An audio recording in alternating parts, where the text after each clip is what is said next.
wheels on the bus go round and round, all through the town. Wipers. The wipers on the bus go swish, swish, swish, swish, swish, swish, swish, swish, swish. The wipers on the bus go swish, swish, swish, all through the town.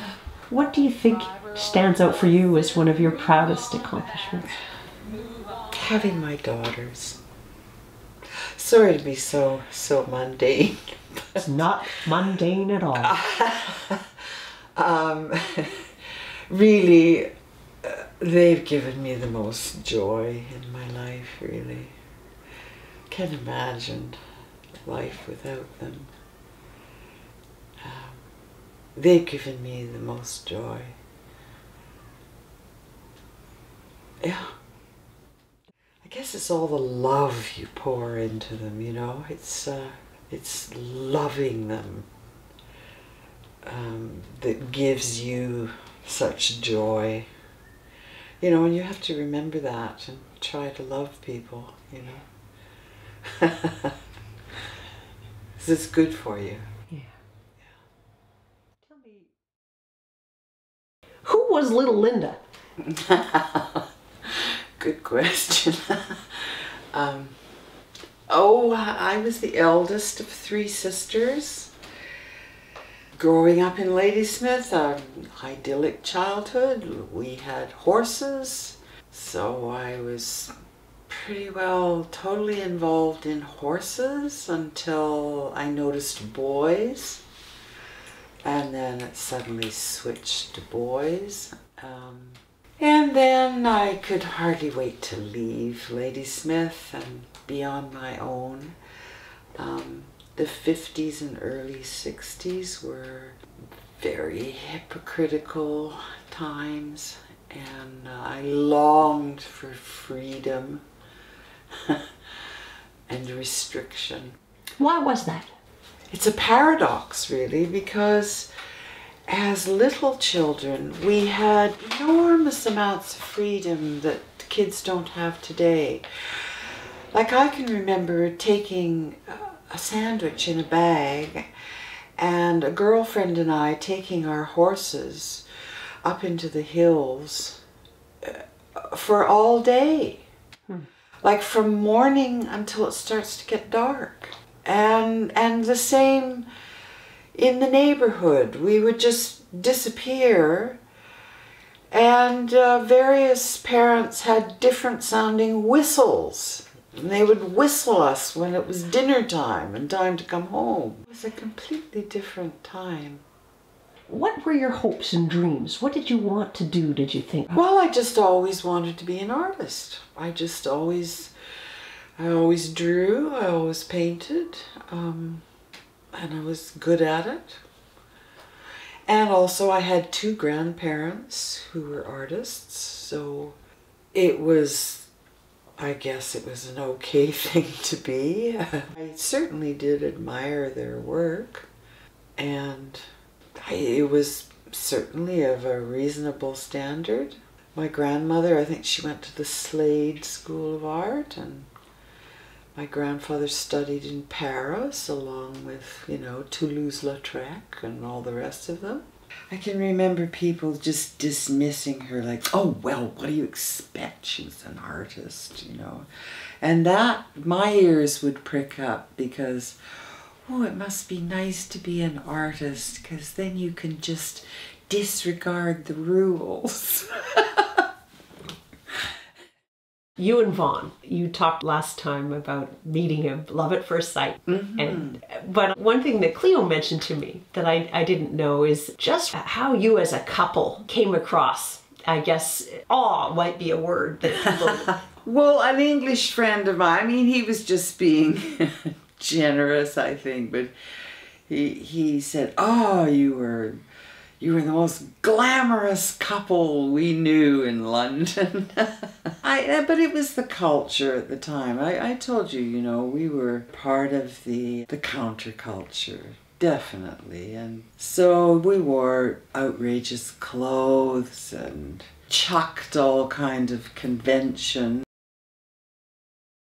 the first real big move was to Ethiopia. It was very exciting, and we felt very privileged to be drinking all this in. What did you take away from Ethiopia as a person? An everlasting interest in the world, really. I enjoyed seeing these exotic places, and I was terribly stimulated by all that travel. I'm curious for you to tell me about what painting gives you. Again, it's a way of losing yourself. It's like escaping, as I say, the pain of things you have, or pain even of boredom. It's just a way of escaping, transcending all that.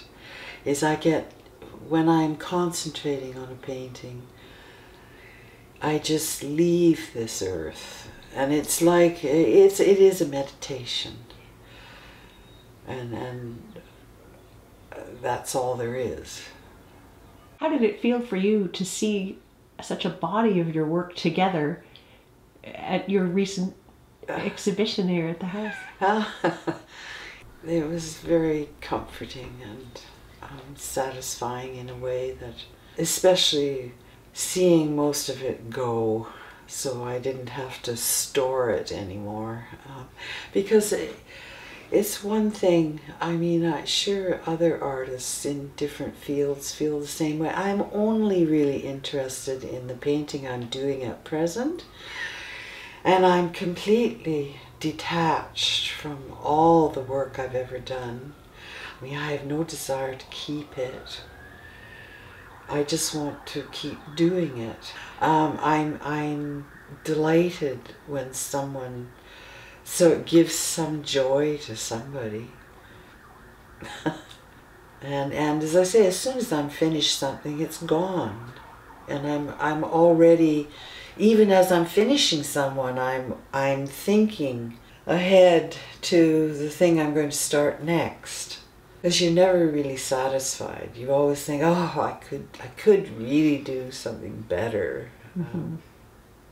That is part of the artistic sensibility too. Yes. For better or worse. Yeah. One other thing you told me about that I did want to ask about is you're teaching art in Uganda. Tell me about that. The art room was, everything was broken. The sinks were all plugged. You had to use a manual pump outside for water.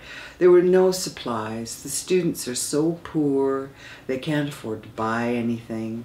I did manage to get some powdered paint, which I mixed with glue, which was sort of like acrylic, you know, fast drying, but liquid enough, you know, to paint with, as long as you wash the brushes immediately.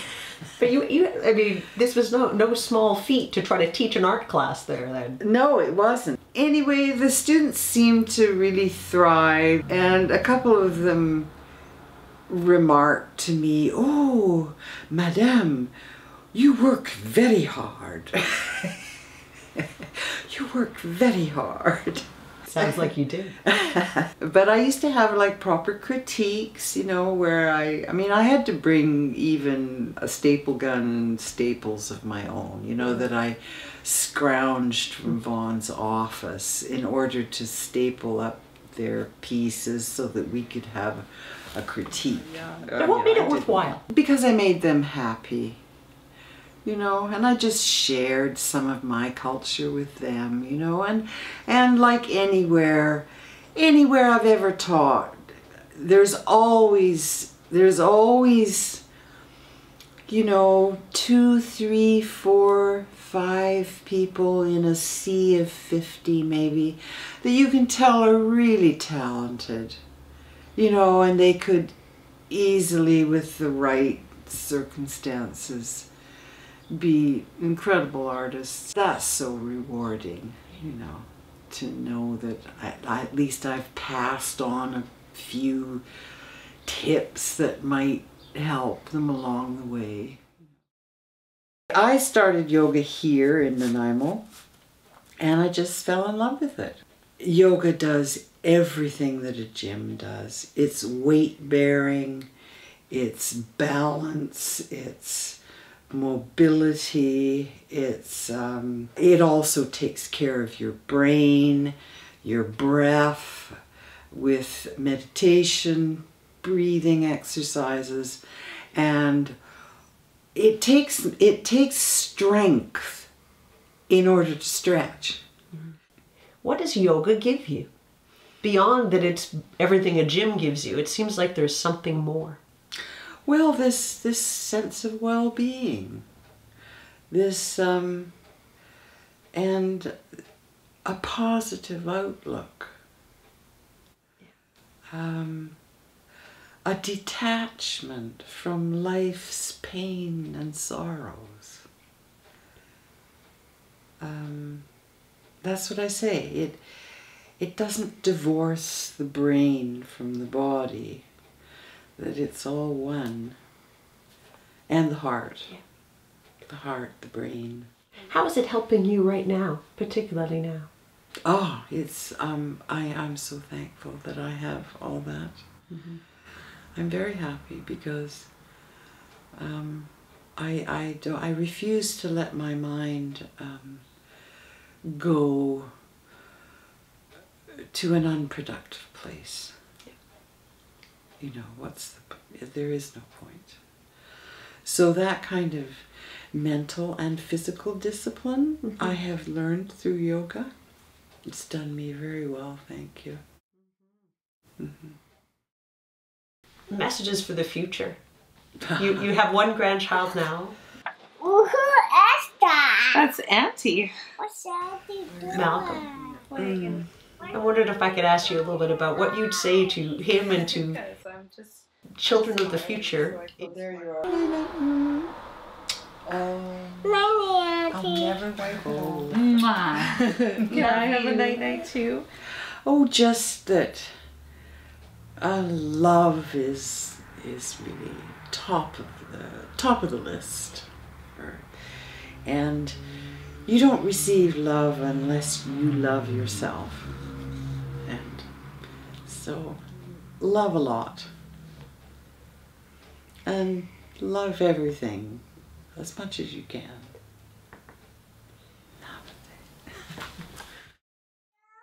Love those glasses. John Lennon. Glass.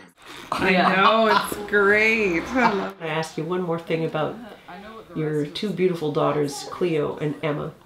I mean, how can you, in a way, ask this? But I will anyway, because what they mean in your life, these two girls that you brought into the world.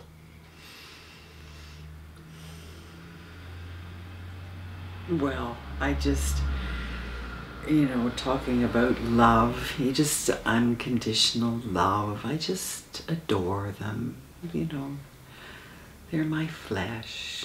And, they're their father too, so their father lives on in them, And I see it in their gestures and their parts of their personalities.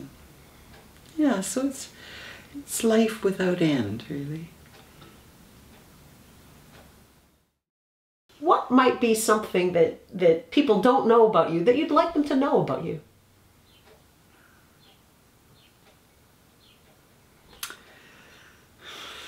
Oh. I don't know. There are things that I don't want them to know about. That's okay. I don't need to ask about that. Yes, so I don't need to. A woman's allowed her secret. That's right. Ready? Yeah. Twinkle, twinkle,